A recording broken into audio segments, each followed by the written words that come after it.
Hello student, this is Poonam Chikara and welcome to my YouTube channel The Newborn Space।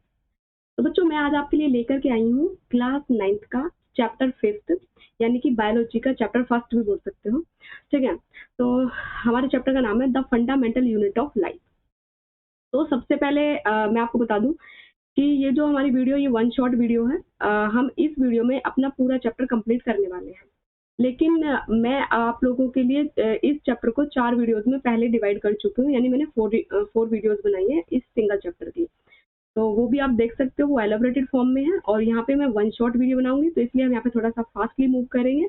तो जिस बच्चे को जैसा अच्छा लगे वो वैसे देख सकता है, ठीक है? यानी कि उन अलग-अलग जो मैंने वीडियोज़ बनाई हैं, इस चैप्टर को डिवाइड किया है 4 कैटेगरीज़ में, वहाँ पे देखना चाहें वहाँ पे देख सकते हो और अगर आप वन शॉट में देखना चाहें तो इस वाली वीडियो को देख सकते हो। ठीक है बच्चों? तो हम यहाँ पे स्टार्ट करने वाले हैं अपना chapter the fundamental unit of life.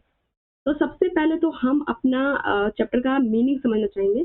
The fundamental unit of life यानी फंडामेंटल का मीनिंग क्या होता है। और मैं बच्चों पहले बता दूं कि यहाँ पे हम थोड़ा स्पीडली चलेंगे, ठीक है? क्योंकि हमें कंप्लीट करना है चैप्टर को, इसलिए। ठीक है, तो फंडामेंटल का मीनिंग क्या है पहले हम इस बारे में बात करेंगे। फंडामेंटल का मतलब होता है कि कोई भी चीज़ बेसिक, जिससे कोई चीज़ बनी हो। जैसे कि आप लोग देखते हो कि भाई जैसे कोई मोतियों की माला है, ठीक है? अब वो मोतियों की माला है, तो उसमें जो एक सिंगल मोती है, सिंगल मोती को आप कह सकते हो कि ये एक फंडामेंटल यूनिट है। यूनिट का मीनिंग होता है जो चीज़ अपने आप में कंप्लीट, ठीक है? तो वो एक मोती कंप्लीट भी होता है अपने आप में और बेसिक भी है जिससे कंप्लीट माला बनी है। ठीक है?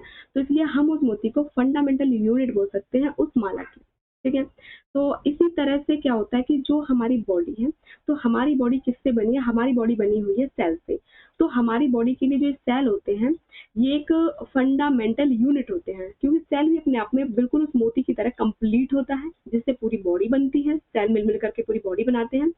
और फंडामेंटल क्यों कहते हैं? क्योंकि ये बेसिक है, इसको और हम डिवाइड नहीं कर सकते हैं। जैसे देखो, अगर हम उस मोती को और डिवाइड नहीं कर सकते, अगर उस मोती को हम डिवाइड करेंगे तो वो किसी काम का नहीं रहेगा, ठीक है? बिल्कुल वैसे ही अगर हम सेल को डिवाइड करें, तो इसके अंदर सेल से छोटे-छोटे बहुत सारे ऑर्गेनेल्स तो बहुत सारे हैं, बट उन ऑर्गेनेल्स को अगर हम सेल के बाहर निकाल करके रख दें, तो उनका कोई यूज़ नहीं रह जाएगा, वो फंक्शन में नहीं आ सकते, वो कोई काम नहीं कर पाएँगे, सेल हमारा खराब हो जाएगा, ठीक है? तो इस तरह से हम कह सकते हैं कि जो हमारे लिविंग की, यानी कि जो हमारे लिविंग ऑर्गेनिज़म्स हैं, यानी जो लाइफ है, तो उसको बनाने वाला जो सबसे बेसिक यूनिट है, यानी फंडामेंटल यूनिट है, वो हमारा सेल होता है, ठीक है? तो सेल से ही हमारी पूरी लिविंग बायोडायवर्सिटी बनी हुई है। ठीक है बच्चों? चलो, तो मैं एक बार इस सेल को आपको दिखा देती हूँ। देखो ये सेल है। इस सेल के बारे में थोड़ी-सी हम बात करेंगे, वैसे इसके बारे में हमें पढ़ना तो आगे है पूरा एलिब्रेटेड फॉर्म में, बट फिर भी मैं थोड़ा दिखा देती हूँ अगर मैंने पिक्चर लगाई है तो कि ये क्या है। ये देखो, यहाँ पे जो हमारी ये सेल मेम्ब्रेन है इस सेल की, ठीक है? और ये हमारा इसके अंदर न्यूक्लियस है, ये एंडोप्लाज्मिक रेटिक्यूलम है और ये जो है हमारा यहाँ पे माइटोकॉन्ड्रिया है, ये गोल्गी एपिटस है। तो इन सब चीज़ों के बारे में हम एक-एक करके अच्छे से ब्रीफली पढ़ेंगे, आगे डिस्कस करेंगे, ठीक है? तो मैंने सिर्फ यहाँ पे अभी आपको सेल का नाम समझाया है। तो बच्चों हम आगे मूव करते हैं। ये समझ में आ गया होगा कि फंडामेंटल यूनिट ऑफ लाइफ का मीनिंग क्या है। तो देखो, जो हमारी डाइवर्सिटी है, लिविंग ऑर्गेनिजम्स, यानी कि जो हमारी डाइवर्सिटी है, पूरी लिविंग डाइवर्सिटी को हमने 5 कैटेगरीज में या फिर 5 किंगडम बोल सकते हो, डिवाइड किया हुआ, 5 ग्रुप्स में डिवाइड किया हुआ है।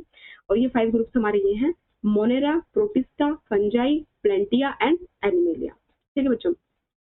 तो अगर आप देखना चाहें मोनेरा में, तो यहाँ पे हमारे बैक्टीरिया हैं, ठीक है? अब ये जो बैक्टीरिया हैं हमारे, ये यूनिसेल्युलर होते हैं। अब मैं आप लोगों को एक बात और बता दूं, यूनिसेलुलर और मल्टीसेलुलर क्या होता है। यूनिसेलुलर जो एक ही सेल से बने हुए होते हैं, और जो मल्टीसेलुलर मतलब जो बहुत सारे सेल से मिलकर के बने हुए होते हैं। तो यूनिसेलुलर में हमारा सिर्फ यही वाला ग्रुप आता है, मोनेरा। इसमें हमारे होते हैं बैक्टीरिया, और जो ये बचे हुए 4 ग्रुप हैं ये हमारे आते हैं मल्टीसेलुलर में, यानी जो एक से ज्यादा सेल के बने हुए हैं। अब मैं आपको एक बात बताती हूँ कि जैसे देखो, हम यहाँ पे एनिमिलिया में से अगर हम एलिफेंट को ले लें, तो देखो ये बहुत बड़ा हमारा एक एनिमल है या फिर लिविंग है। तो इस ये भी हमारा सेल से ही बना हुआ है, लेकिन ये बहुत सारी सेल से मिलकर के बना है। और अगर हम बात करें इस वाले ग्रुप की, तो यहाँ पे जो बैक्टीरिया है ये सिंगल सेल से बना है। तो इस चीज को देख करके आप बोल सकते हो कि बने तो सेल से ही है, चाहे वो सिंगल सेल का हो या चाहे वो बहुत सारी सेल से बना हुआ हो, तो बनाए हुए तो हम सब सेल के ही हैं, ठीक है?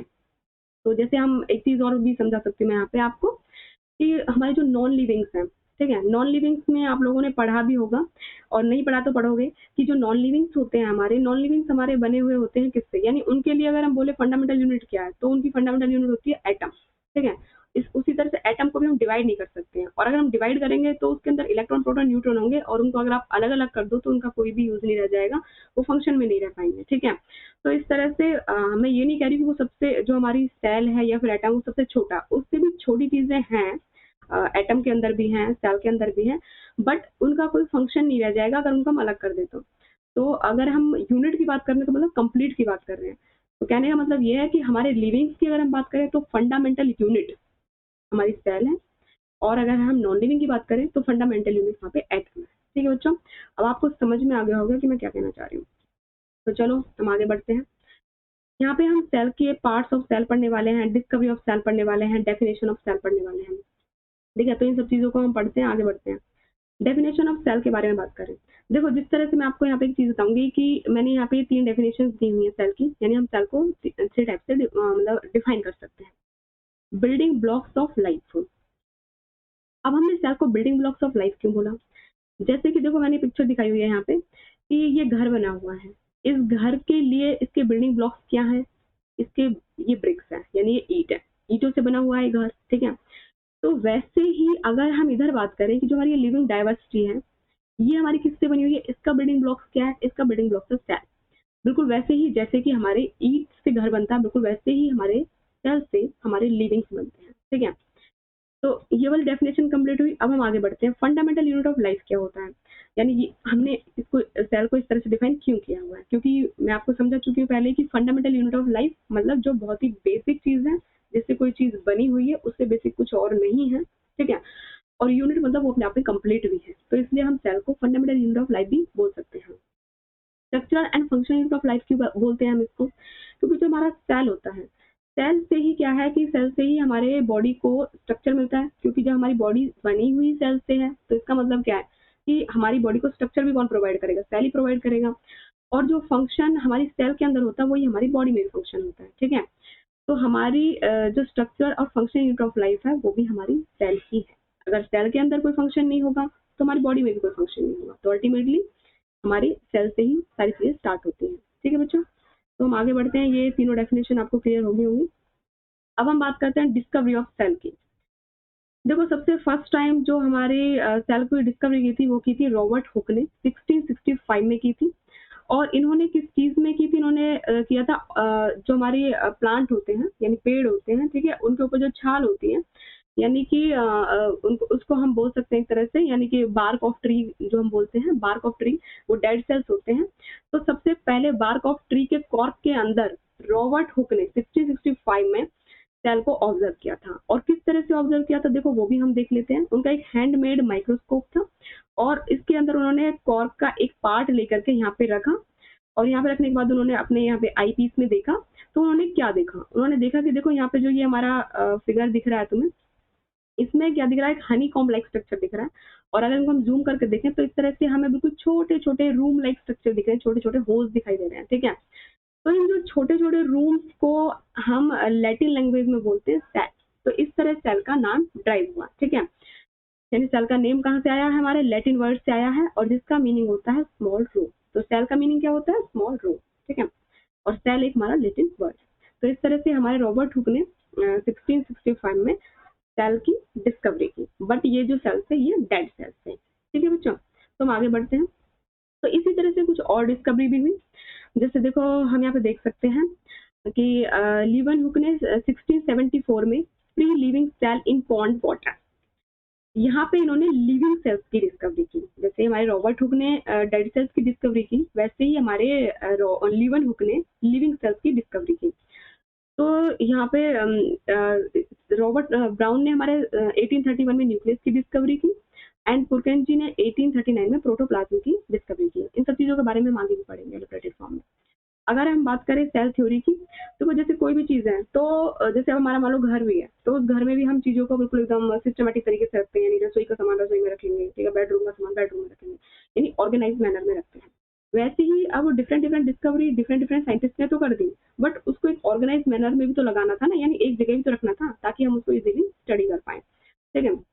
तो ये काम किसने किया, यानी कि जो भी डिस्कवरी हो रही थी उन सारी डिस्कवरी को एक जगह लगाने का काम किसने किया, वो किया हमारे दो साइंटिस्ट थे, एक सेल्डन था एंड एक स्वान था। तो इन सेल्डन और स्वान दोनों ने सेल थ्योरी दी, यानी कि जो भी डिस्कवरी थी उनको एक ऑर्गेनाइज मैनर में लगाया।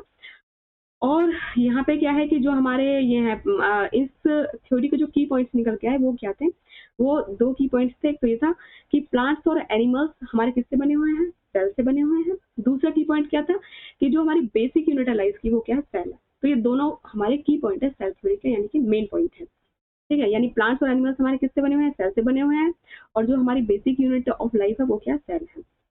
ठीक है बच्चों, तो ये तो चलो सेल थ्योरी की बात होगी। बट अब एक क्वेश्चन निकल करके आया कि सेल जो हमारे नए सेल्स आते हैं वो कहाँ से आते हैं।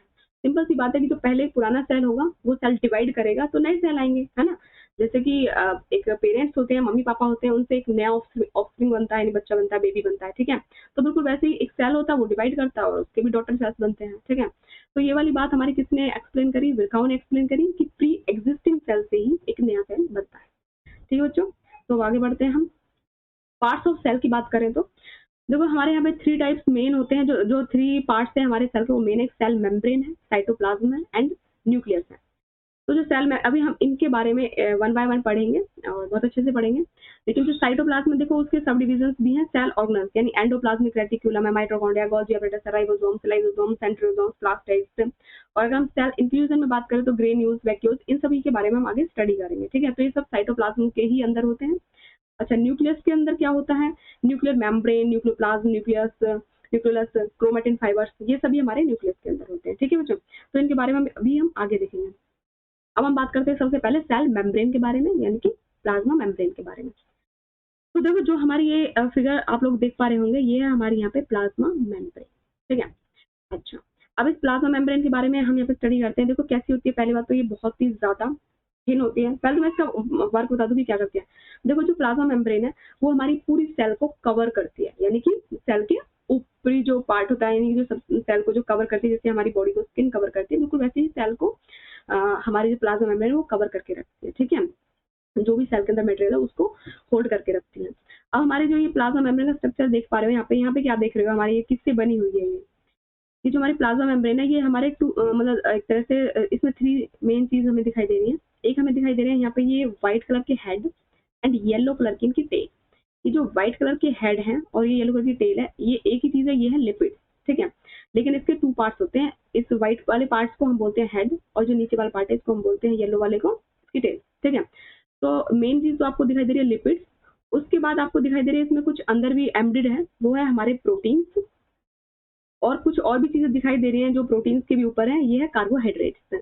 तो जो मेन दो चीजें होती हैं प्लाज्मा मेम्ब्रेन के अंदर, वो होती है हमारे लिपिड एंड प्रोटीन। ठीक है, तो कैसी होती है हमारी प्लाज्मा मेम्ब्रेन, थिन होती है, इलास्टिक होती है, बहुत ही फ्लेक्सिबल होती है, और आउटर मोस्ट कवरिंग है हमारे सेल की, मैंने बता दिया आप लोगों को। सारे जो भी कंटेंट उसके अंदर है सेल के अंदर उसको होल्ड करके रखती है, एक डेफिनेट शेप देती है हमारे सेल को, क्योंकि आउटर कवरिंग है तो सिंपल सी बात है कि उसको शेप तो प्रोवाइड करेगी ही, है ना। अच्छा, जो भी चीजें हमारी अंदर जानी है सेल के, ये फिर बाहर आनी है, उनको ये ऐसे नहीं है कुछ भी अंदर चला जाएगा कुछ भी बाहर आ जाएगा, नहीं, बहुत ही सिलेक्टिव मैनर में अंदर बाहर आती है चीजें। यानी कि जो सेल को चाहिए वो अंदर जाएंगी और जो सेल को नहीं चाहिए वो बाहर आएंगी। तो इसलिए हम अपनी प्लाज्मा मेम्ब्रेन को सिलेक्टिवली परमेबल मेम्ब्रेन भी बोलते हैं। ठीक है बच्चों, ये बात मैंने क्लियर कर दी है कि ये लिपिड से और प्रोटीन से बनी हुई होती है, ये बहुत ही फ्लेक्सिबल होती है, और जब कोई चीज हमारे सेल के अंदर जाती है तो जो हमारी प्लाज्मा मेम्ब्रेन है वो अपने शेप को चेंज कर लेती है, यानी एनवलप करने के लिए। ठीक है बच्चों, तो चलो ये हो गया हमारा प्लाज्मा मेम्ब्रेन के बारे में। अब हम बात करते हैं कि मूवमेंट कैसे होती है प्लाज्मा मेम्ब्रेन के across.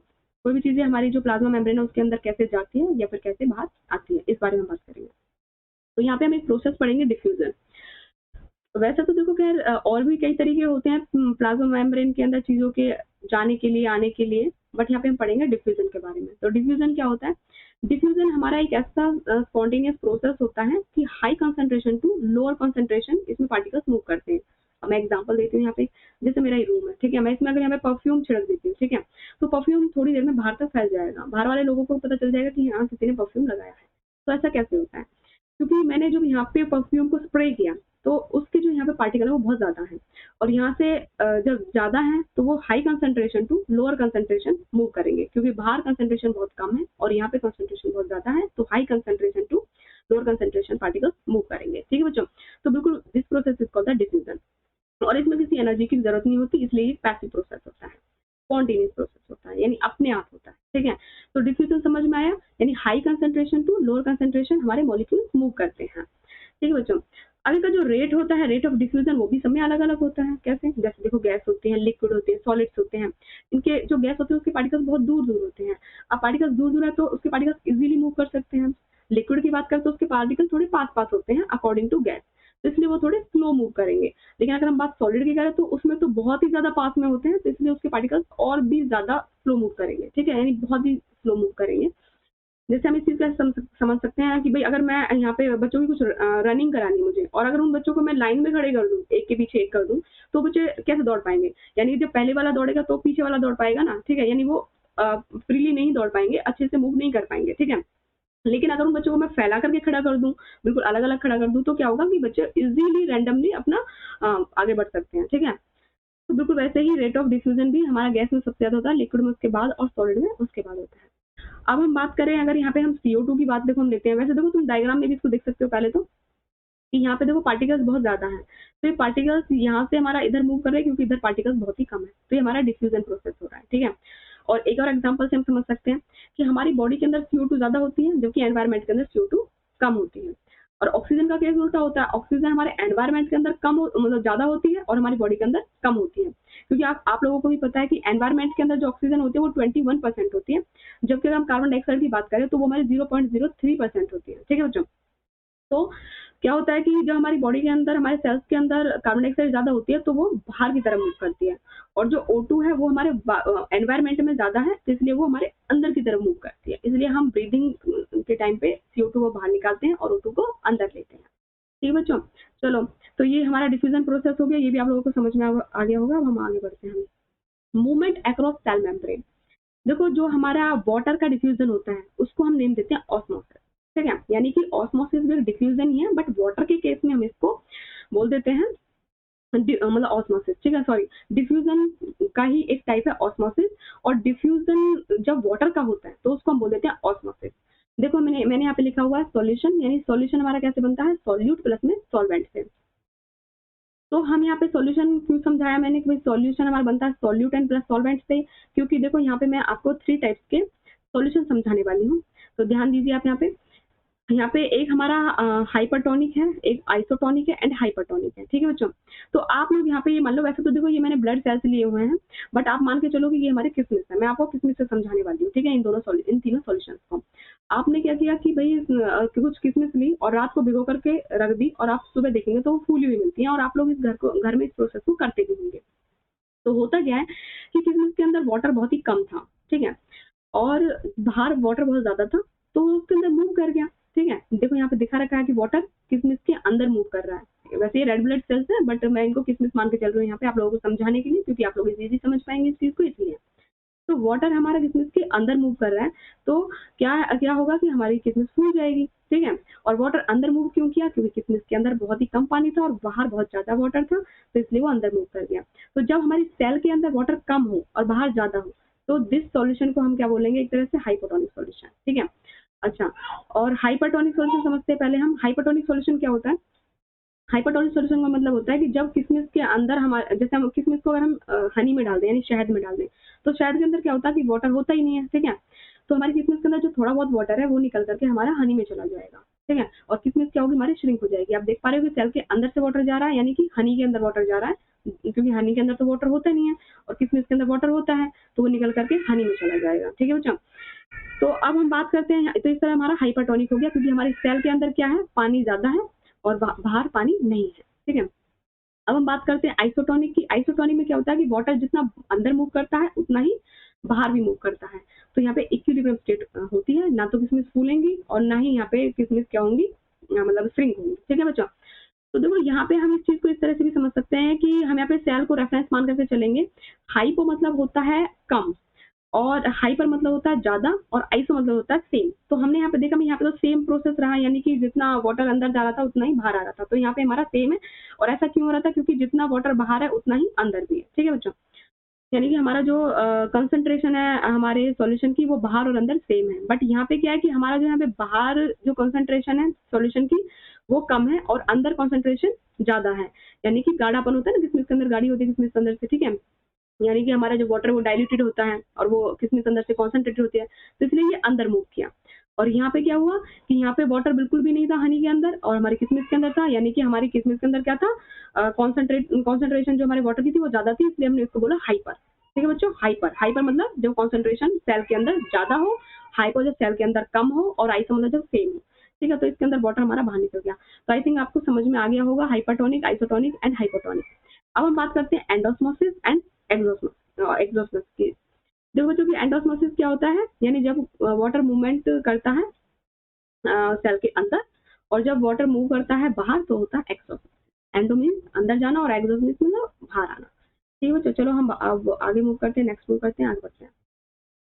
Movement across cell membrane. देखो बच्चों यहाँ पे क्या है, यहाँ पे ऑस्मोसिस है जो मैं आपको बता चुकी हूँ, वही पॉइंट्स मैंने यहाँ पे भी लिखे हुए हैं। ठीक है, तो आप पढ़ सकते हो। यहाँ पे कोई एनर्जी की जरूरत नहीं पड़ी थी, मैंने आपको बताया था। और ये प्रोसेस हमारा चलेगा कब तक, डिफ्यूजन प्रोसेस, इसका कोई लास्ट भी तो होगा ना।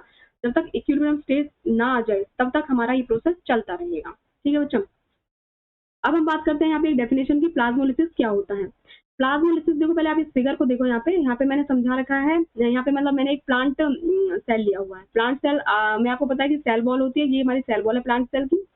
इधर हमारा ये सेल है, ये सेल हमारा श्रिंक हो गया। ये श्रिंक क्यों हो गया, ये क्योंकि इसका वाटर बाहर चला गया है। ठीक है, तो ये प्लाज्मा मेम्ब्रेन के साथ में पूरा सेल श्रिंक हो गया है और जो सेल वॉल है वो अपनी ही जगह पे रह गया। क्यों, क्योंकि सेल वॉल तो रिजिड होती है ना, ठीक है, वो सेलुलोज की होती है, सेलुलोज की बनी होती है, यानी वो डेड मटेरियल होता है, तो इसलिए वो अपनी ही जगह पे रह गया।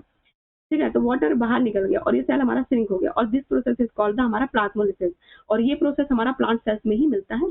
तो ये मैंने एग्जांपल लिया है यहाँ पे प्लांट लिविंग सेल का। तो प्लाज्मोलिसिस क्या होता है, shrinkage of living plant cell due to exosmosis, यानी कि जब वाटर बाहर निकल जाए किसी लिविंग प्लांट सेल से और इस तरह से हमारा सेल श्रिंक कर जाए। ठीक है, तो this process is called the plasmolysis and this cell is called the plasmolyte. तो बच्चों ये भी हमें समझ में आ गया। आगे हम मूव करते हैं, अब हम पढ़ते हैं सेल वॉल के बारे में। देखो सेल वॉल पहली बात तो सिर्फ ओनली प्लांट सेल्स में ही मिलती है। ठीक है, एनिमल सेल्स में ये नहीं होती है। और ये प्लाज्मा मेम्ब्रेन है अंदर, और ये प्लाज्मा मेम्ब्रेन के बाहर ये जो ग्रीन कलर की ये हमारी सेल वॉल है। सेल वॉल क्या करती है, पूरे आप तुम देख पा रहे होगे कि ये जो हमारी सेल है इस पूरी सेल को प्रोटेक्ट करती है और ये एक डेड मटेरियल से बनी हुई होती है, सेल्यूलोज से। ठीक है, तो इसलिए रिजिड होती है, हार्ड होती है और सेल को शेप भी प्रोवाइड करती है। ठीक है बच्चों, यानी हमारी सेल को स्ट्रेंथ, रिजिडिटी प्रोवाइड करती है। और एक खास बात, जो हमारी प्लाज्मा मेम्ब्रेन आप लोगों ने देखा था कि वो सिलेक्टिवली परमिएबल मेम्ब्रेन थी, क्योंकि वो कुछ ही चीजों को सिलेक्ट करके अंदर जाने देती थी और कुछ ही चीजों को बाहर आने देती थी। बट जो हमारी सेल वॉल है उसमें ऐसा नहीं होता, वो सारी चीजों को अंदर जाने देती है और सारी चीजों को ही बाहर आने देती है। ठीक है बच्चों, तो ये हमारी सेल वॉल हो गया है। अब हम डिफरेंस पढ़ेंगे cell membrane and cell wall के बारे में।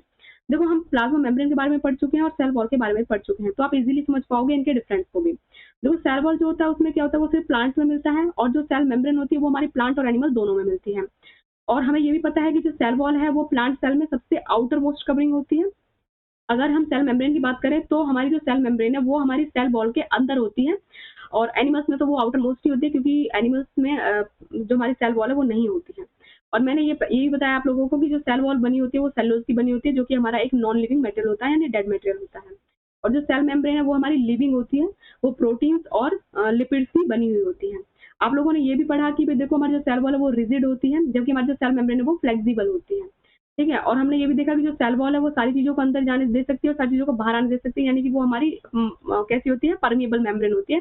और जबकि हमारी जो सेल मेम्ब्रेन है वो खुद सिलेक्ट करके ही अंदर जाने देती है, चीजों को सिलेक्ट करके ही बाहर आने देती है, यानी कि वो सिलेक्टिवली परमिएबल मेम्ब्रेन होती है। ठीक है, ये मैंने बता ही दिया। सेल मेम्ब्रेन किसकी बनी, मतलब सेल वॉल हमारी सेलुलोज की बनी होती है, जो कि सेल मेम्ब्रेन हमारी लिपिड्स एंड प्रोटीन्स की बनी हुई होती है।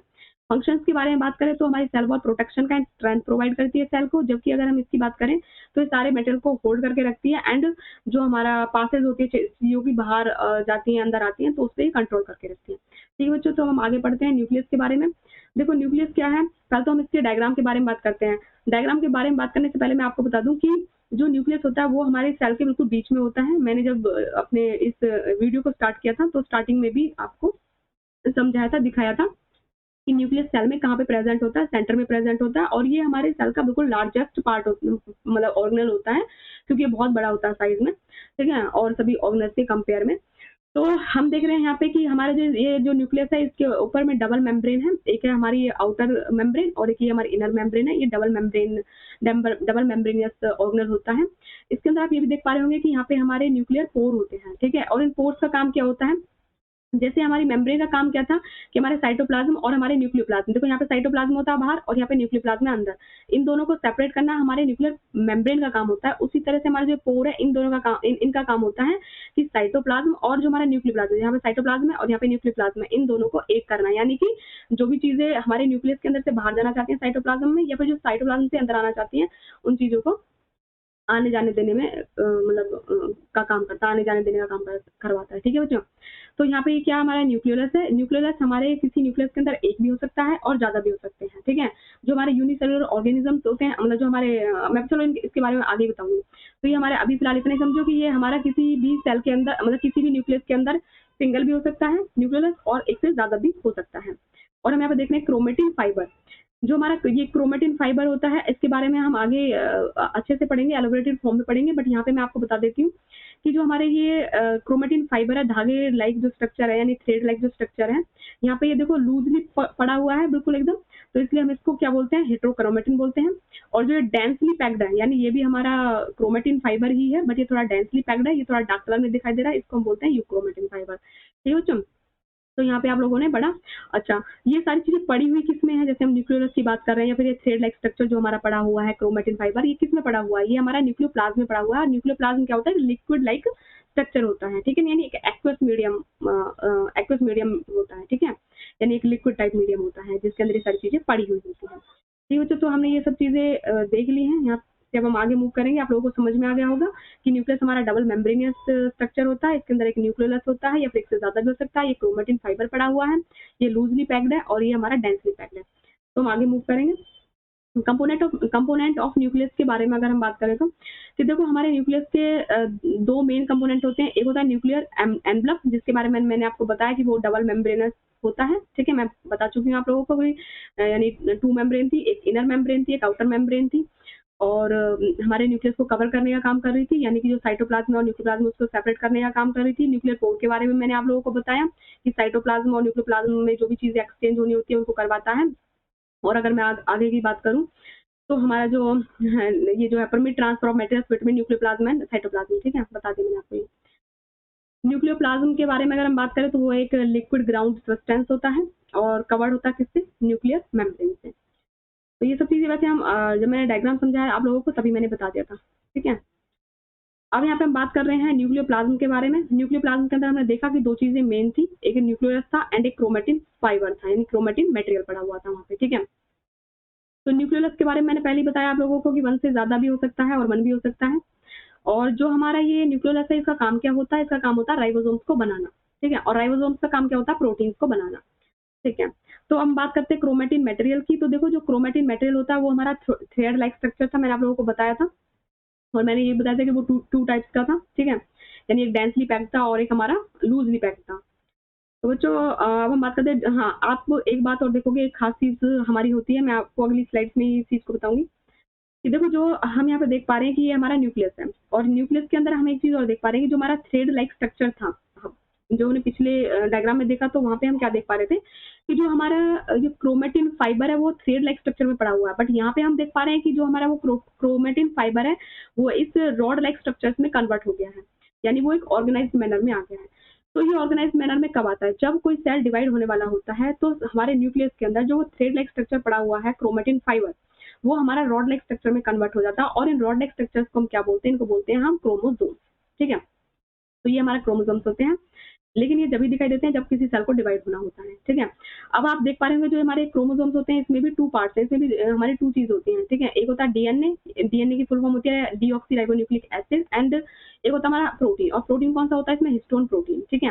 हिस्टोन प्रोटीन क्यों बोलते हैं इसको, क्योंकि इसके अंदर 8 यूनिट्स होती हैं, इसके बारे में ज्यादा आप हायर क्लासेस में पढ़ोगे। तो यहाँ पे हम बात कर रहे हैं कि देखो जो हमारा ये क्रोमोसोम है ये हमारे 2 चीजों से मिलकर के बना हुआ है, एक यहाँ पे डीएनए है और एक यहाँ पे हमारे ये होते हैं हिस्टोन प्रोटीन्स।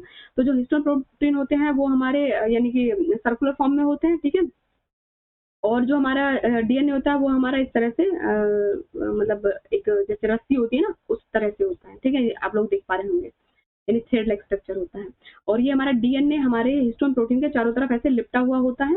ऐसा क्यों होता है, ये लिपटा हुआ कैसे होता है? क्योंकि हमारा हिस्टोन प्रोटीन जो होता है उसमें पॉजिटिव चार्ज होता है और जो हमारा डीएनए होता है उसके ऊपर हमारा नेगेटिव चार्ज होता है और अपोजिट चार्ज एक दूसरे को अट्रैक्ट करते हैं। ठीक है बच्चों, तो चलो ये बात भी हमने कर ली है। अब हम बात करते हैं यहाँ पे जीन्स की, कि जीन्स क्या होते हैं। जीन्स हमारे डीएनए के ही कुछ सेगमेंट्स होते हैं, यानी कि डीएनए के कुछ पार्ट को, कुछ सेगमेंट्स को ही हम जीन्स कह सकते हैं। ऐसा क्यों, हम पूरे डीएनए को ही जीन्स क्यों नहीं कह सकते हैं? क्योंकि पूरा डीएनए में फंक्शनल यूनिट्स नहीं होती है। डीएनए के कुछ पार्ट्स के अंदर ही फंक्शनल यूनिट्स होती हैं जो कुछ फंक्शन करती हैं और उन फंक्शनल यूनिट्स को ही हम जीन कहते हैं। तो डीएनए की फंक्शनल यूनिट्स को ही हम जीन कहते हैं। ठीक है बच्चों, तो हम आगे मूव करेंगे, साइटोप्लाज्म के बारे में बताएंगे। साइटोप्लाज्म क्या होता है, देखो यहाँ पे जो हमारा ये सेल मेम्ब्रेन है बाहर और ये हमारा न्यूक्लियस है। तो न्यूक्लियस और सेल मेम्ब्रेन के बीच में जो ये मटेरियल पड़ा हुआ है, एक्वस लाइक मटेरियल होता है, लिक्विड लाइक मटेरियल होता है, इसको हम बोलते हैं साइटोप्लाज्म। और इसी के अंदर सेल के सारे ऑर्गेनल्स पड़े हुए होते हैं। ठीक है बच्चों, तो हम आगे मूव करेंगे। यहाँ पे हम बात करते हैं prokaryotic cell and eukaryotic cell की। तो देखो प्रोकैरियोटिक सेल क्या होते हैं और यूकैरियोटिक सेल क्या होते हैं। प्रो मतलब होता है पुराना, यानी प्रिमिटिव। जो सेल हमारी जो अर्थ बनी थी और अर्थ बनने के बाद में जो सबसे पहले जो सेल बने थे वो हमारे सबसे पुराने सेल माने जाते हैं, यानी प्रिमिटिव सेल माने जाते हैं। तो उन सेल के अंदर जो हमारा न्यूक्लियस होता था वो भी प्रिमिटिव टाइप ही होता था। प्रिमिटिव टाइप का मतलब क्या होता है, पुराने टाइप का न्यूक्लियस। और वो न्यूक्लियस कैसा होता था कि उसपे जो हमारी सेल मेम्ब्रेन है वो नहीं होती थी, सॉरी सेल मेम्ब्रेन नहीं, न्यूक्लियर मेम्ब्रेन। तो हमारा जो न्यूक्लियस होता था उसमें न्यूक्लियर मेम्ब्रेन नहीं होती थी, और जो न्यूक्लियर मेम्ब्रेन नहीं होती थी तो इसलिए हमारा जो न्यूक्लियस का मेटेरियल होता था वो हमारे साइटोप्लाज्म के साथ में मिक्स हुआ होता था। तो इसका मतलब क्या हुआ कि जब हमारा न्यूक्लियर मटेरियल साइटोप्लाज्म में मिक्स है तो इस तरह से हमें न्यूक्लियस का पता नहीं चलेगा कि भाई कहाँ पे हमारा न्यूक्लियस है। तो इसका मतलब हम कह सकते हैं कि जो न्यूक्लियस है वो वेल डिफाइंड नहीं है। तो जो हमारे प्रोकैरियोटिक सेल होते हैं उनके अंदर जो न्यूक्लियस होता है वो वेल डिफाइंड नहीं होता है। और वो वेल डिफाइंड क्यों नहीं होता है, क्योंकि उनका न्यूक्लियर मटेरियल साइटोप्लाज्म के साथ में मिक्स होता है। उनके ऊपर कोई भी न्यूक्लियर मेम्ब्रेन नहीं होती है न्यूक्लियस के ऊपर। ठीक है बच्चों, जो कि यूकैरियोटिक सेल होते हैं उनके अंदर एक वेल डिफाइंड न्यूक्लियस होता है। क्यों होता है, क्योंकि जो न्यूक्लियस मटेरियल होता है उसके ऊपर एक न्यूक्लियर मेम्ब्रेन होती है। तो इस तरह से हमारा साइटोप्लाज्म और न्यूक्लियोप्लाज्म में हम डिफरेंस आसानी से कर सकते हैं। तो जो हमारी प्रोकैरियोटिक, अब समझ में आ गया होगा कि हम इनको प्रोकैरियोटिक सेल क्यों होते हैं, क्योंकि इनमें पुराने टाइप का न्यूक्लियस होता है। यूकैरियोटिक में मतलब जिनमें नए टाइप का न्यूक्लियस होता है, वेल डिफाइंड न्यूक्लियस होता है। ठीक है, इनमें वेल डिफाइंड न्यूक्लियस नहीं होता है। इनके साइज की अगर हम बात करें तो इसमें 1 to 10 माइक्रोमीटर साइज होता है इनके सेल्स का, और इनके सेल्स का साइज होता है 1 to 100 माइक्रोमीटर। इनके अंदर जो न्यूक्लियस होता है हमारा वो वेल डिफाइंड नहीं होता, जबकि इनके अंदर न्यूक्लियस हमारा वेल डिफाइंड होता है। इनके अंदर जो न्यूक्लियोलस होता है, इसमें लिखा हुआ है कि न्यूक्लियोलस इसके अंदर एब्सेंट होता है, जबकि इसके अंदर न्यूक्लियोलस प्रेजेंट होता है। ये मिस्टेक हुई है यहाँ पे। ठीक है बच्चों, तो ये यहाँ पे प्रेजेंट कर लेना। यहाँ पे जो मेम्ब्रेन बाउंड ऑर्गेनल्स हमारे क्या होते हैं, एब्सेंट होते हैं। क्योंकि सोचो जब न्यूक्लियस के ऊपर, जो न्यूक्लियस जो हमारे सेल का इतना इंपॉर्टेंट पार्ट है, अगर उसके ऊपर ही न्यूक्लियर मेम्ब्रेन नहीं है तो जो अदर हमारे न्यूक्लियर मतलब जो ऑर्गेनल्स हैं सेल के अंदर, जो और ऑर्गेनल्स हैं उनके ऊपर क्या मेम्ब्रेन होगी। जब न्यूक्लियस के ऊपर ही मेम्ब्रेन नहीं है तो और पार्ट्स और ऑर्गेनल्स के ऊपर भी मेम्ब्रेन नहीं होती है। ठीक है, इसके जो पार्ट्स होते हैं मतलब जो भी ऑर्गेनल्स होते हैं, जो हमारे यूकैरियोटिक सेल के जो भी ऑर्गेनल्स होते हैं उन सभी के ऊपर मेम्ब्रेन होती है। यहाँ पे देखो, इसका अगर हम एग्जांपल है प्रोकैरियोटिक सेल का, तो मैंने जब वीडियो को स्टार्ट किया था तभी मैंने बताया था, यानी ये हमारा क्या होता है, बैक्टीरिया इसका एग्जांपल। और अगर हम इसका एग्जांपल लें तो यहाँ पे protista, fungi, plants and animals वो सभी हैं। ठीक है बच्चों, तो मैंने आप लोगों को ये चीजें वीडियो की स्टार्टिंग में भी बताई थी। तो वहाँ पे शायद मैंने एक मिस्टेक करी थी बच्चों, उस चीज को ठीक कर लेना। कि मैंने वहाँ पे आप लोगों को बताया था कि भाई जो हमारे यूनिसेलुलर ऑर्गेनिजम्स होते हैं वो सिर्फ बैक्टीरिया ही होते हैं। ऐसा नहीं है, यूनिसेलुलर ऑर्गेनिज्म हमारे बैक्टीरिया के अलावा भी होते हैं। मल्टी सेलुलर तो हमारे सब मल्टी सेलुलर होते हैं, बट यहाँ पे प्रोटिस्टा में भी कुछ यूनिसेलुलर होते हैं। तो उस चीज को ठीक कर लेना कि बैक्टीरिया ही यूनिसेलुलर नहीं होते, उसके अलावा भी बहुत सारे और ऑर्गेनिजम्स ऐसे हैं जो यूनिसेलुलर होते हैं। क्रोमोसोम्स की अगर हम बात करें तो यहाँ पे क्रोमोसोम सिंगल्स होते हैं और यहाँ पे हमारे जो क्रोमोसोम है वो एक से ज्यादा होते हैं। ठीक है, तो हम आगे बढ़ते हैं। हम यहाँ पे देखो, अब डायग्राम से समझ लेते हैं यूकैरियोटिक और प्रोकैरियोटिक सेल में डिफरेंस क्या होता है।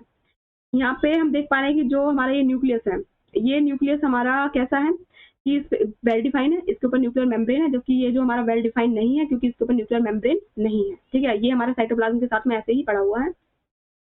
इसके अंदर और बहुत सारे ऑर्गेनल्स आप देख पा रहे हो, माइटोकॉन्ड्रिया है ना, गोल्गी अपरेटस है, यहाँ पे एंडोप्लाज्मिक रेटिकुलम है। ये सब कुछ मेम्ब्रेनियस स्ट्रक्चर होते हैं, जबकि यहाँ पे जो ये और ऑर्गेनल्स पड़े हुए हैं इनके ऊपर कोई मेम्ब्रेन नहीं होती है। ठीक है, अच्छा, एक खास डिफरेंस और है कि यहाँ पे देखो ये हमारी एनिमल सेल ली हुई है, एनिमल सेल के ऊपर हमारा प्लाज्मा मेम्ब्रेन होती है, बट अगर ये प्लांट सेल होती तो इसके ऊपर हमारी सेल वॉल और प्रेजेंट होती।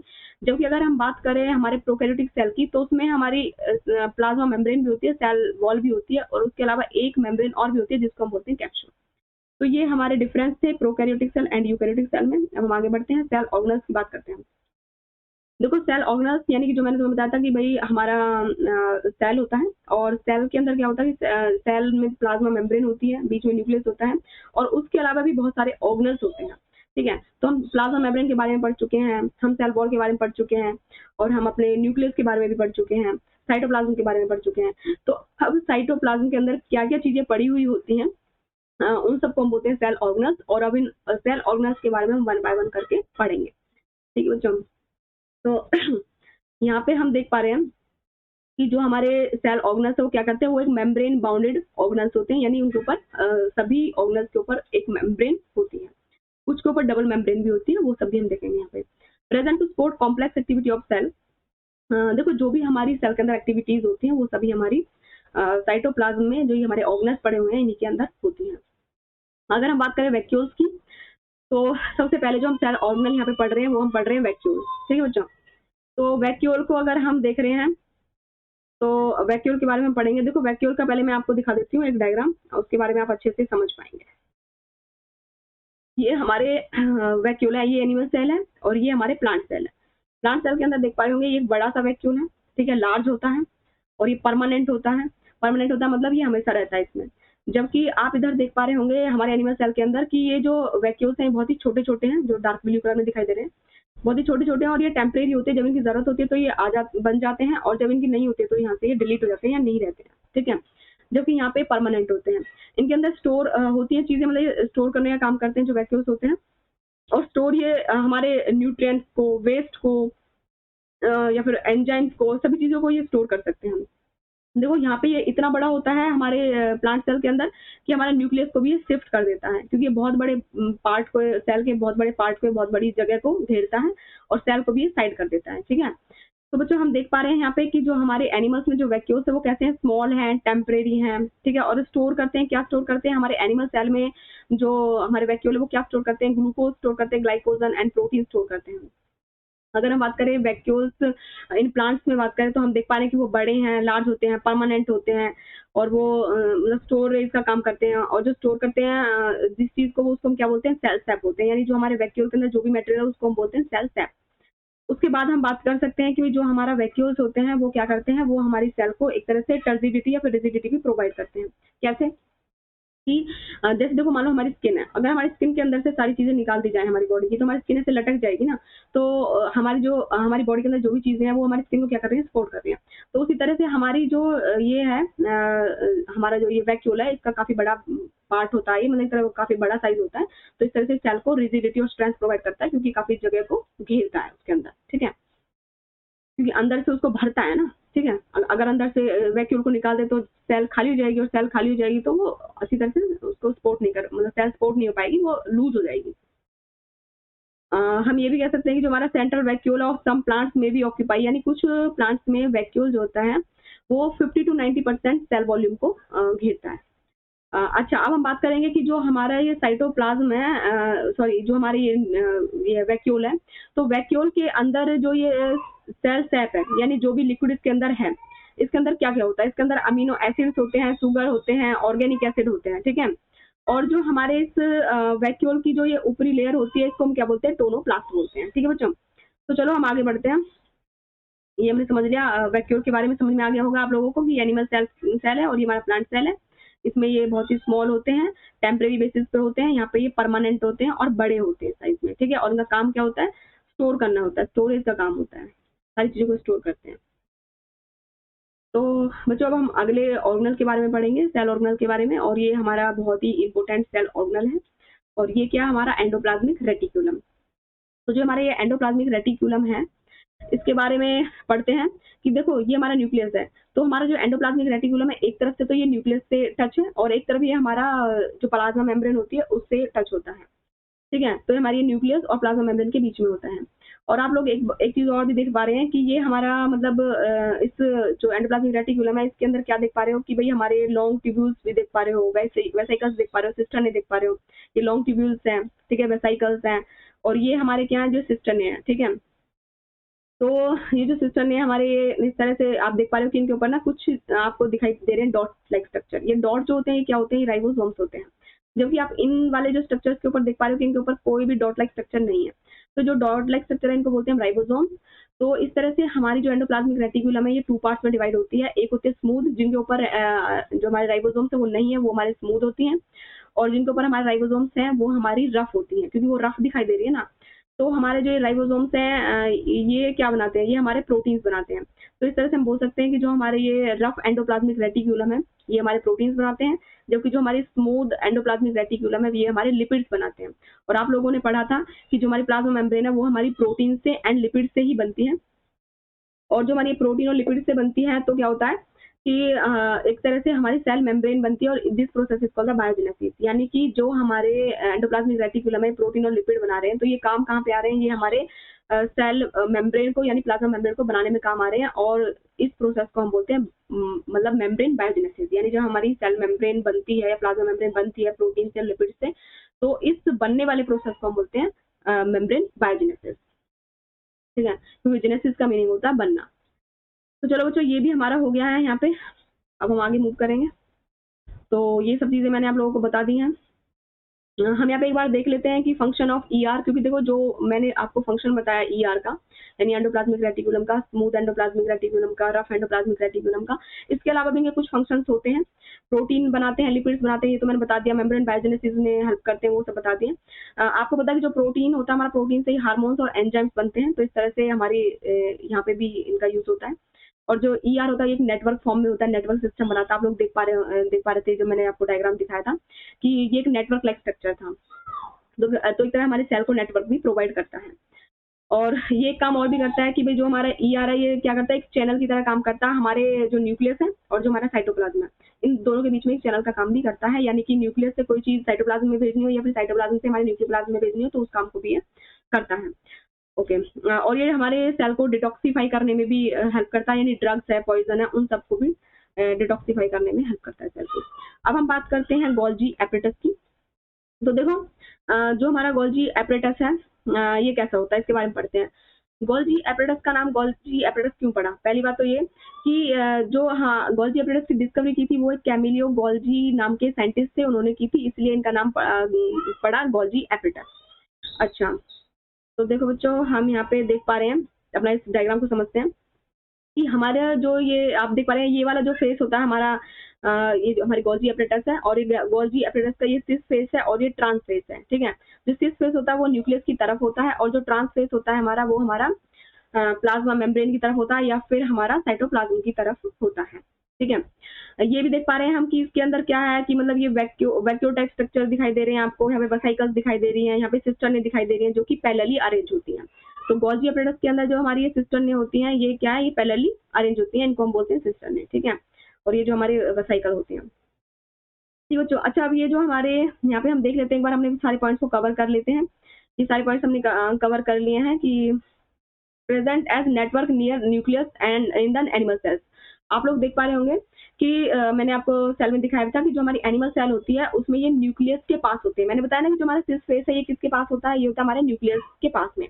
तो हमारी जो एंडोप्लाज्म, जो हमारी ये गोल्जी एपरेटस होती है ये हमारे न्यूक्लियस के पास में ही होती हैं। और हमारी जो ये प्रेजेंट जो हमारी एनिमल सेल होती हैं, एनिमल सेल के अंदर ये एक तरह से डिक्टोसोम की फॉर्म में प्रेजेंट होती हैं। और जो प्लांट होते हैं, प्लांट में ये प्रोमिनेंट होती हैं। तो इसका मतलब क्या है कि प्रोमिनेंट और डिक्टोसोम्स में क्या डिफरेंस है कि जो हमारे एनिमल सेल होते हैं उनके अंदर हमारी एंडोप्लाज्मिक ये जो सॉरी गोल्जी एपरेटस है ये हमारी कैसी होती है, मतलब जो इसकी सिस्टर्ने होती है वो थोड़ी डिस्टेंस पे होती हैं और थोड़ी सिंगल सिंगल होती हैं, थोड़ी छोटी होती है गोल्जी एपरेटस। जबकि हम प्लांट की बात करें तो वहाँ पे थोड़ी बड़ी होती है, और जो इसकी सिस्टर्ने होती हैं वो बिल्कुल एकदम पास पास में अटैच होती हैं। ठीक है जो, तो ये सारी चीजें हमने यहाँ पे पढ़ ली। अब हम आगे मूव करेंगे। फंक्शन ऑफ गोल्जी एपरेटस की अगर हम बात करें तो गोल्जी एपरेटस का काम होता है कि जो हमारी ये एंडोप्लाज्मिक रेटिकुलम है, एंडोप्लाज्मिक रेटिकुलम से ये मटेरियल को लेती हैं, उसको स्टोर करती हैं, उसको फिर मॉडिफाई करती हैं, यानी कि अगर मटेरियल में कोई भी चेंज करने की जरूरत है तो उसको चेंज करती हैं, यानी मॉडिफाई करती हैं, और मॉडिफाई करने के बाद में उनकी पैकिंग करती हैं, पैकिंग करके उनको आगे भेज देती हैं, और आगे कहाँ जाते हैं, जहाँ भी सेल में उनकी जरूरत होती है वो वहाँ पे चला जाता है।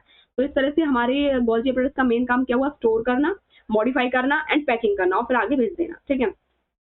और ये लाइसोसोम की जो यहाँ पे देख पा रहे हो तुम, लाइसोसोम की फॉर्मेशन में भी हेल्प करती हैं, यानी गोल्जी एपरेटस हमारी लाइसोसोम की फॉर्मेशन में भी हेल्प करती हैं। और लाइसोसोम क्या होते हैं ये अभी आगे पढ़ेंगे, ठीक है बच्चों। तो और एक काम, और एक चीज और करती हैं ये, कि जो हमारी शुगर होती है, यानी जो सिंपल शुगर होती है उसको कॉम्प्लेक्स शुगर में बना देती हैं। वैसे तो खैर सारी चीजों को ऐसे करती है कि जो हमारे सिंपल सब्सटेंस होते हैं उनको एक कॉम्प्लेक्स सब्सटेंस बना देती हैं, क्योंकि कोई भी चीज है जब मतलब गोल्जी सॉरी जो हमारी एंडोप्लाज्मिक रेटिकुलम से गोल्जी एपरेटस में आएगी उसको स्टोर करेंगी, मॉडिफाई करेंगी एंड उसको पैकिंग करके आगे भेज देंगे, ठीक है बच्चों। तो यही हमारे गोल्जी एपरेटस का मेन काम है। अब हम बात करते हैं लाइसोसोम्स की। तो लाइसोसोम्स क्या होते हैं, देखो लाइसोसोम्स हमारे इस तरह के एक स्पेरिकल स्ट्रक्चर होते हैं, मेम्ब्रेन बाउंडेड स्ट्रक्चर होते हैं। इनके अंदर क्या होता है, इनके अंदर होता है एंजाइम्स, और एंजाइम्स का काम क्या होता है, डाइजेशन करना, यानी कि जो भी हमारे लार्ज सब्सटेंस हैं या फिर बड़ी जो भी चीजें हैं उनको मतलब कि एक तरह से डाइजेस्ट करना, यानी उनको छोटे छोटे पीसेज में कन्वर्ट करना।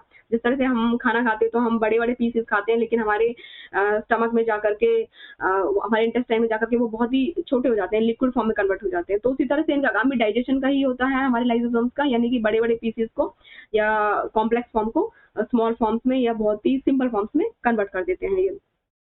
तो ये से कोई भी बाहर से फॉरेन पार्टिकल्स आ जाते हैं, यानी फंजाई बैक्टीरिया वगैरह जो भी फॉरेन पार्टिकल्स हैं यानी अनवांटेड पार्टिकल्स हैं, उन सबको ये डाइजेस्ट कर देती हैं। और ये एक काम और भी करती हैं, जैसे हमारे जो ये हैं लाइसोसोम्स हैं, कि अगर हमारी सेल डैमेज हो जाती है या सेल में कोई भी प्रॉब्लम हो जाती है तो ये क्या करते हैं, ये खुद को ब्रस्ट कर देते हैं, यानी खुद एक तरह से टूट जाते हैं, है ना, फट जाते हैं। और फटने के बाद क्या होता है, इनके सारे एंजाइम सारे सेल में फैल जाते हैं और पूरे सेल को डाइजेस्ट कर जाते हैं। और इसीलिए हम जो हमारी लाइसोसोम्स है इनको हम सेल का सुसाइडल बेड भी कहते हैं, क्योंकि ये अपने ही सेल को खुद मार देते हैं, ठीक है। तो यानी सेल का सुसाइड कर दिया। और ऐसा करना जरूरी क्यों है, क्योंकि जब कोई सेल अगर डेड होगी, मतलब एक तरह डैमेज हो गया है, तो अगर उसको डाइजेस्ट नहीं किया जाएगा तो वो हमारी बॉडी के अंदर सड़ जाएगा, ठीक है, यानी इन्फेक्शन हमारी बॉडी में फैल सकता है। तो उस चीज से बचाने के लिए यहाँ पे करते हैं। तो ये सारे पॉइंट्स हमने कवर कर लिए बच्चों, ठीक है। तो अब हम आगे बढ़ेंगे। अब हम बात करते हैं माइटोकॉन्ड्रिया की। तो देखो माइटोकॉन्ड्रिया में क्या होता है कि माइटोकॉन्ड्रिया में 2 लेयर्स होती हैं। एक ये बाहर वाली लेयर है जो आपको दिखाई दे रही है यहाँ पे येलो येलो, ठीक है। तो ये हमारी आउटर लेयर है, और एक जो आप देख पा रहे हैं यहाँ पे डार्क ग्रीन कलर में, ये हमारी इनर लेयर है। तो इसमें 2 मेम्ब्रेन होती है हमारे माइटोकॉन्ड्रिया के अंदर, एक आउटर मेम्ब्रेन होती है और एक इनर मेम्ब्रेन होती है।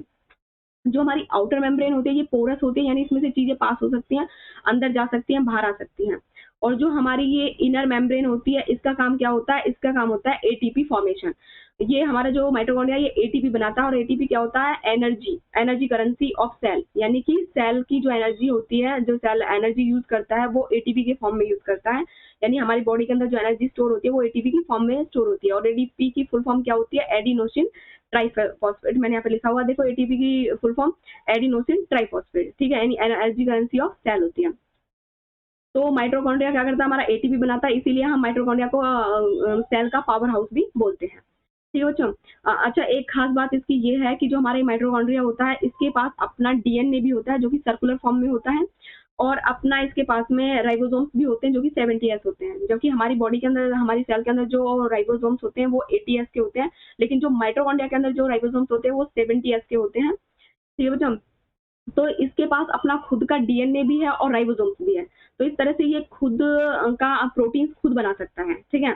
तो इसीलिए हम माइटोकॉन्ड्रिया को क्या बोलते हैं, सेमी ऑटोनॉमस ऑर्गेनल, यानी ये खुद को रेगुलेट कर सकता है, बट प्रॉपर नहीं, बट सेमी हमने इसीलिए बोला क्योंकि कुछ हद तक ये अपने आप को खुद रेगुलेट कर सकता है, ठीक है। तो हमने एक तरह से ये सब चीजें देखी। और यहाँ पे हम एक बात और बता दें कि ये जो हमारी ये डीपली फोल्डेड है ये मेम्ब्रेन, तो ये क्यों है डीपली फोल्डेड, इसका रीजन क्या है। ये डीपली फोल्डेड इसलिए है ताकि सरफेस एरिया बढ़ सके, और सरफेस एरिया बढ़ेगा तो हमारा एटीपी भी ज्यादा से ज्यादा बन पाएंगे, ठीक है। क्योंकि जो सारी केमिकल रिएक्शंस होते हैं, जो भी हमारी एटीपी को बनने का प्रोसेस होता है वो सारा हमारा माइटोकॉन्ड्रिया की इनर मेम्ब्रेन में ही होता है, ठीक है बच्चों। तो हम आगे मूव करेंगे प्लास्टिड्स के बारे में। देखो प्लास्टिड्स क्या होते हैं, यहाँ पे हम बात कर रहे हैं प्लास्टिड्स की। और ये प्लास्टिड्स जो होते हैं ये सिर्फ ओनली ऑन हमारे प्लांट सेल्स में होते हैं, ये एनिमल सेल के अंदर नहीं होते हैं। और प्लांट सेल्स ग्रीन कलर के इसीलिए दिखाई देते हैं क्योंकि उनके अंदर प्लास्टिड्स होते हैं।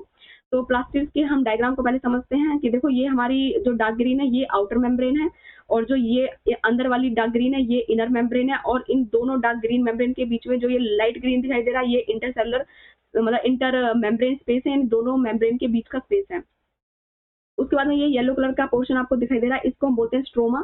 ये हमारा एक मतलब लिक्विड टाइप मटेरियल होता है, यानी एक्वस फ्लूइड होता है ये। इसके अंदर हमारी जो भी केमिकल रिएक्शंस होती हैं, बहुत सारी केमिकल रिएक्शंस यहाँ पे होती हैं, इनके बारे में बात करेंगे। अच्छा, अब आपको मैं एक बात और बता दूं कि जो हमारे ये ग्रीन कलर के दिखाई दे रहे हैं इनको क्या बोलते हैं, जो एक कॉइन लाइक स्ट्रक्चर दिखाई दे रहा है ग्रीन कलर का, इसको हम बोलते हैं थाइलाकॉइड। और जो ये 3 का जो पूरा एक स्टैक बना हुआ है, 3 से ज्यादा हो सकते हैं बट यहाँ पे डायग्राम में 3 दिखा रखा, तो इसलिए मैं 3 से समझा रही हूँ। तो जो ये पूरा एक स्टैक बना हुआ है जिसके ऊपर ये सर्कल हो रहा है, इसको हम बोलते हैं ग्रेनम। और जो सारे, अगर हम टोटल की बात करें, जितने भी ये कॉइन्स हैं, अगर हम टोटल की बात करें तो हम इसको बोलते हैं ग्रेना। यानी कि एक कॉइन को हम बोलेंगे थाइलाकॉइड, और ये 3 जो कॉइन है जो पूरा एक स्टैक बना हुआ है इसको हम बोलते हैं ग्रेनम। और सारे ग्रेनम की अगर हम बात करें तो इनको बोलते हैं हम ग्रेना। ठीक है बच्चों। और जब ये एक ग्रेनम दूसरे ग्रेनम से ज्वाइन हो रहा है, इस वाली लाइन को हम बोलेंगे लेमिला। और आप देख पा रहे होंगे कि हमने इस वाले जो ये हमारा थाइलाकॉइड है इसको हमने ओपन करके दिखाया, तो इसको हम बोलते हैं, जो यहाँ पे ये येलो स्पेस दिखाई दे रहा है इसको हम बोलते हैं ल्यूमेन। ठीक है बच्चों। तो जो हमारी प्लांट के अंदर फोटोसिंथेसिस होता है, तो इसमें 2 तरह की रिएक्शंस होती हैं, डार्क रिएक्शंस होती हैं और एक लाइट रिएक्शंस होती हैं। तो देखो बच्चों, जो दिन में जो रिएक्शंस होती हैं वो हमारी होती हैं इसमें जो हमारी थाइलाकॉइड के अंदर होती है, जो ग्रीन पार्ट दिख रहा है। और जो हमारी रात को जो रिएक्शंस होती हैं वो हमारी इस येलो मीडियम में होती है, जिसको हमने स्ट्रोमा बोला था। तो चलो, ये हमने डायग्राम के बारे में पढ़ा। अब हम बात करते हैं आगे।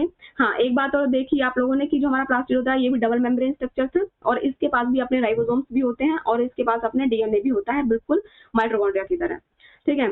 अब हमारा जो ये प्लास्टिड होता है ये 2 टाइप का होता है, एक क्लोरोप्लास्ट होता है एंड एक ल्यूकोप्लास्ट होता है। जो क्लोरोप्लास्ट होता है ये हमारा कलर प्रोवाइड करता है, इसके अंदर क्लोरोफिल भी होता है, और yellow colour and orange colour के पिगमेंट भी होते हैं, क्योंकि जो हमारे फ्रूट्स होते हैं वो मतलब क्या येलो कलर के होते हैं, ऑरेंज कलर के होते हैं। तो कहने का मतलब ये है कि जो क्लोरोप्लास्ट जो हमारा क्रोमोप्लास्ट है, इसका काम क्या होता है, कलर प्रोवाइड करना। ठीक है, क्योंकि अंदर क्लोरोफिल भी होते हैं और येलो और ऑरेंज कलर के पिगमेंट भी होते हैं। जबकि अगर हम बात करें ल्यूकोप्लास्ट की, तो ये कोई भी कलर प्रोवाइड नहीं करता, ये कलरलेस होता है, यानी कि व्हाइट होता है कलर में। पर इसका काम क्या होता है, स्टोर करने का काम होता है, जैसे स्टार्च को, ऑयल को, प्रोटीन्स को, इन सबको स्टोर करता है, मतलब स्टोर करता है। ठीक है, तो हमारे ल्यूकोप्लास्ट का काम क्या हुआ, स्टोरेज का हुआ। तो हम फंक्शन की बात करें प्लास्टिड का, तो फंक्शन वैसे हम कर चुके हैं कि इसका काम क्या होता है, फोटोसिंथेसिस करके प्लांट के लिए फूड बनाना। और दूसरा हमारा क्या होता है कि जो हमारे प्लांट है या फिर फ्रूट्स हैं या फिर फ्लावर्स हैं, उन सबको कलर प्रोवाइड करना। और ल्यूकोप्लास्ट का हमने देखा था, उसका काम क्या होता है, फूड को स्टोर करना। ठीक है बच्चों, तो इस तरह से हमारा प्लास्टिड यहाँ पे कंप्लीट होता है। और अब हम बात कर लेते हैं सेल डिवीजन की। देखो, सेल डिवीजन क्या होता है, वैसे मैंने कल ही एक वीडियो बनाई थी, उसमें मैंने पूरा अच्छे से एक्सप्लेन किया है, बट फिर भी वन शॉट बना रहे हैं तो मैं कोई बता देती हूँ। बट किसी बच्चे को ये थोड़ा एलोबरेटेड फॉर्म में, एक्सप्लेनेटिव फॉर्म में पढ़ना हो तो मेरी प्रीवियस वीडियो देख सकते हो प्लेलिस्ट में जाकर के। ठीक है, तो वहाँ पे मैंने अच्छे से एक्सप्लेन किया हुआ है, बट यहाँ पे हम थोड़ा फास्टली मूव करेंगे। देखो, सेल डिवीजन क्या होता है कि जब एक सेल डिवाइड करता है और एक सेल डिवाइड करता है तो उससे नए सेल्स बनते हैं। ठीक है, एक सेल डिवाइड होगा तो मान लो 2 नए सेल बने, तो 2 नए सेल बने तो उनको हम बोल सकते हैं एक तरह से उसके डॉटर सेल। तो एक तरह जो हमारा मदर सेल डिवाइड करेगा तो डॉटर सेल्स बनेंगे, इसको हम बोलते हैं सेल डिवीजन। यानी एक सेल डिवाइड होकर के जो नए सेल्स बनाता है, तो इसको बोलता है सेल डिवीजन।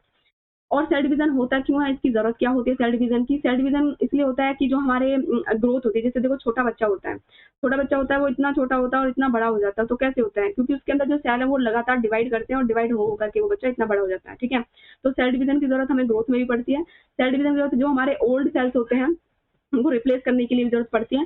जैसे कि आपकी स्किन पे कोई पिंपल या फुंसी हो जाती है, तो उसको रिप्लेस कर, जैसे उसका दाग पड़ जाता है, तो ऑटोमेटिक उस टाइम बाद क्या होता है कि वो दाग मिट जाता है, खत्म हो जाता है। तो ऐसा क्यों होता है? तो इसलिए ऐसा होता है कि मतलब जो हमारे डेड सेल्स, जो हमारे स्किन के ऊपर जो हमारे डेड सेल्स थे, वो सारे क्या होते हैं कि मतलब हमारे जो डेड सेल्स हैं वो क्या होते हैं, टाइम के बाद में रिप्लेस हो जाते हैं वहाँ से। कैसे रिप्लेस होते हैं? क्योंकि नए सेल्स होते हैं, जो हमारा सेल्स है, जो मदर सेल्स होते हैं, वो डिवाइड करते हैं और नए सेल्स बनते हैं, और इस तरह से हमारे जो डेड सेल्स थे उनकी जगह नए सेल्स ले लेते हैं और पुराने सेल्स वहाँ से हट जाते हैं। ठीक है, तो इससे हमारे दाग मिट जाते हैं।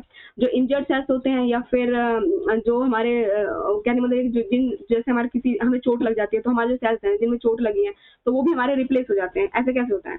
ऐसे होता है कि जो हमारे जो जिन सेल्स में चोट लगी थी उनकी जगह पे नए सेल्स आ जाते हैं, नए सेल्स बन जाते हैं, क्योंकि सेल डिवीजन तो हो ही रहा है, तो सेल डिवाइड होगा कि नए सेल्स आ जाते हैं और पुराने सेल्स वहाँ से हट जाते हैं। तो हमारे सेल डिवीजन की जरूरत गैमेट फॉर्मेशन के लिए भी होती है, क्योंकि आप लोगों को पता होगा गैमेट्स होते हैं, हमारे मेल गैमेट्स होते हैं, फीमेल गैमेट्स होते हैं।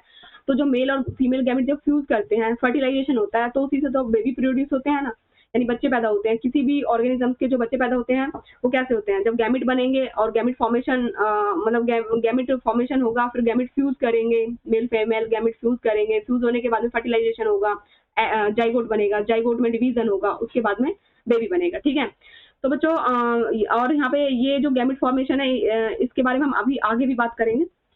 तो आप लोगों ने देखा कि सेल डिवीजन हमारा क्यों जरूरी है? ग्रोथ के लिए जरूरी है, डेड सेल्स ओल्ड सेल्स को रिप्लेस करने के लिए जरूरी है, गैमेट फॉर्मेशन के लिए जरूरी है।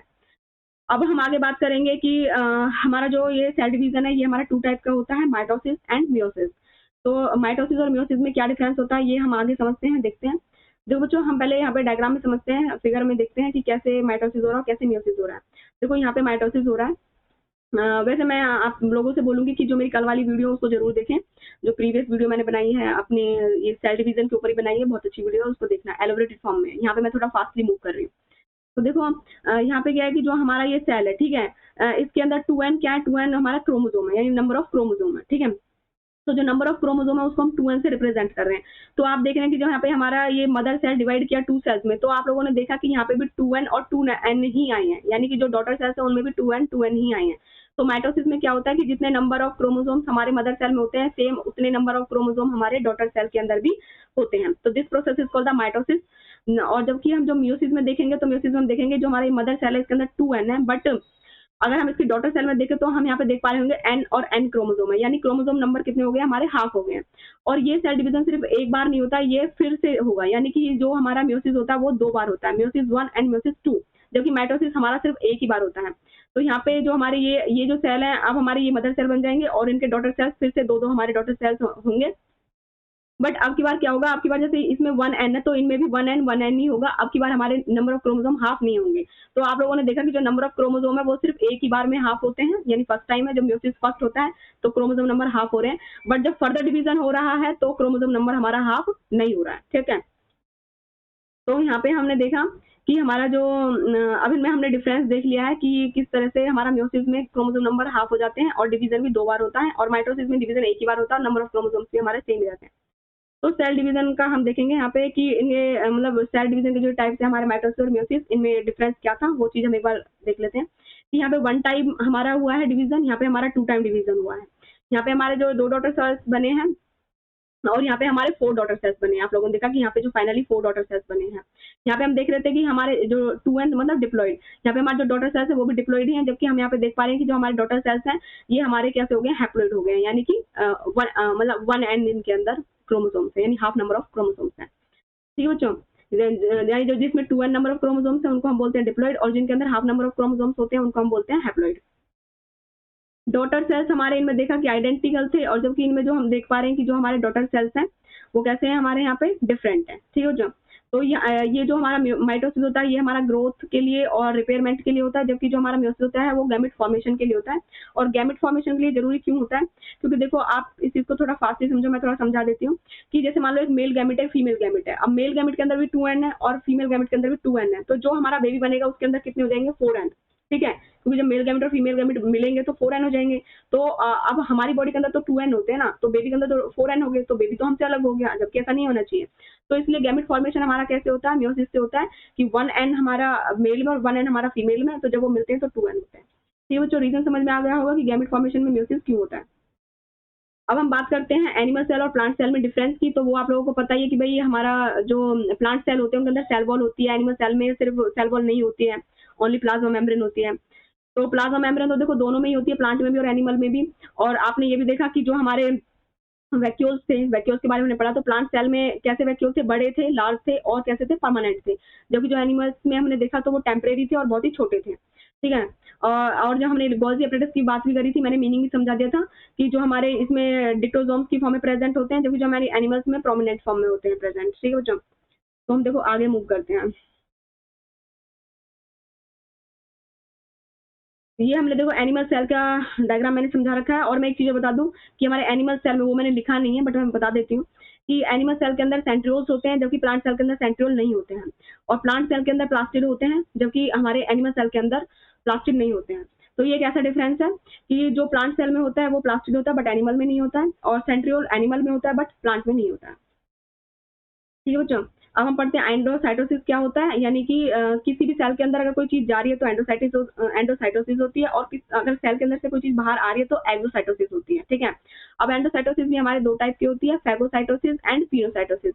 फैगोसाइटोसिस का मतलब होता है यानी कोई चीज खाना, मतलब ईटिंग प्रोसेस, और पिनोसाइट का मतलब होता है कोई चीज पीना, यानी जब सेल कोई चीज पीती है, ठीक है, यानी लिक्विड लेती है। और जब सॉलिड लेती है तो फैगोसाइटोसिस, और जब कोई चीज लिक्विड लेती है तो पिनोसाइटोसिस। और प्रोसेस क्या होता है, देखो यहाँ पे वो ये कुछ मटेरियल पड़ा हुआ है, यानी कोई कुछ मॉलिक्यूल्स पड़े हुए हैं, इनको सेल अंदर लेना चाहती है। तो सेल ने क्या किया कि जो उसकी प्लाज्मा मेम्ब्रेन है उसने अपना जो शेप है वो बदल लिया है, और यहाँ पे एक वेसिकल की फॉर्म बना दी है। और इस तरह वेसिकल की फॉर्म में जो हमारे पार्टिकल्स थे या जो भी सब्सटेंस था वो वेसिकल की फॉर्म में अंदर चला जाता है। ठीक है बच्चों, तो यहाँ पे मैंने देखो एक ये अमीबा का एग्जांपल लिया हुआ है। यहाँ पे समझा है मैंने कि भी देखो ये अमीबा है, यहाँ पे एक फूड पार्टिकल आया, और फूड पार्टिकल आते ही अमीबा ने अपनी शेप चेंज कर ली है, और इस तरह से उस फूड पार्टिकल को घेर लिया है। ठीक है, अपने जो ये बना करके सूडोपोडियाज बना करके। और ये हमारे जो यहाँ पे आप देख रहे हो ग्रे कलर के, ये हमारे क्या है, लाइसोसोम्स है। लाइसोसोम्स ने इस तरह से फूड पार्टिकल को घेर लिया और इसको डाइजेस्ट कर देंगे, क्योंकि मैंने आपको बताया था कि लाइसोसोम्स का काम क्या होता है, डाइजेशन का होता है। ठीक है, डाइजेस्ट कर देंगे, और जो इसमें से असेंशियल पार्ट होता है फूड का उसको ले लेंगे, और जो वेस्ट पार्ट है उसको फेंक देंगे। ठीक है बच्चों, तो इस तरह से ये हमारा हमने देख लिया है। ये प्रोसेस मैंने बता दिया आप लोगों को। पिनोसाइटोसिस मैंने बता दिया ड्रिंकिंग प्रोसेस होता है, बिल्कुल सेम उसी तरह से होता है जिस तरह से फैगोसाइटोसिस होता है, बिल्कुल वैसे ही पिनोसाइटिस भी होता है हमारा। तो इस तरह से हम आगे मूव कर रहे हैं। एक्सोसाइटोसिस यानी कि बिल्कुल जैसे हमारा मतलब एंडोसाइटोसिस हुआ था अंदर की तरफ, वैसे ही एक्सोसाइटोसिस होगा हमारा बाहर की तरफ। ये हमारा वेसिकल फॉर्म है, इसको मेटेरियल को हमें बाहर डालना है सेल के। तो इस तरह से हमारा ये देखो आप देख पा रहे होंगे कि मतलब जो हमारी प्लाज्मा मेम्ब्रेन है वो अपना शेप चेंज करती है और मेटेरियल को बाहर फेंक देती है। ठीक है, तो इस तरह से बच्चों हमारी जो वीडियो है वो कंप्लीट हो गई है। वन शॉट वीडियो थी, थोड़ी फास्टली मैंने मूव किया है यहाँ पे। अगर आपको एलिबरेटेड फॉर्म में पढ़ना है तो मेरी जो प्रीवियस वीडियो है, जो मैंने इस चैप्टर को 4 पार्ट्स में मतलब डिवाइड किया हुआ है, 4 वीडियोस बनाई हुई हैं इस चैप्टर की, वहाँ पे जाकर के आप देख सकते हो। बट इतना, और जो मैंने ये जो लास्ट पार्ट है ये मैंने थोड़ा ज़्यादा जल्दी कवर किया है, थोड़ा फास्टली मूव किया है। तो इस वाली वीडियो को आप ज़रूर देखें, मेरी जो मैंने 4 वीडियोस बनाई है उनमें से जाकर के ज़रूर देखें। बट इतना कि हाँ, जिन बच्चों को थोड़ा फास्टली मूव करना है, फास्टली अपना चैप्टर रिवाइज करना है, तो ये मैंने जस्ट एक रिवीजन के लिए वन शॉट वीडियो बनाया था। तो यहाँ पे आपका रिवीजन अच्छे से हो जाएगा। अब बच्चों देखो, वीडियो अगर आपको यूजफुल लगी हो, आपकी हेल्प कर रही है, ठीक है, आपको अच्छी लग रही है, तो इसलिए तो आप इसको लाइक करें, शेयर करें और कमेंट करें, और चैनल को सब्सक्राइब जरूर कर लें, क्योंकि सब्सक्राइब करने से ही आपके पास नोटिफिकेशन टाइम टू टाइम पहुंचेगा। ठीक है बच्चों, थैंक यू। तो हम वीडियो को यहाँ पे कंप्लीट कर देते हैं। ठीक है बच्चों, बाय।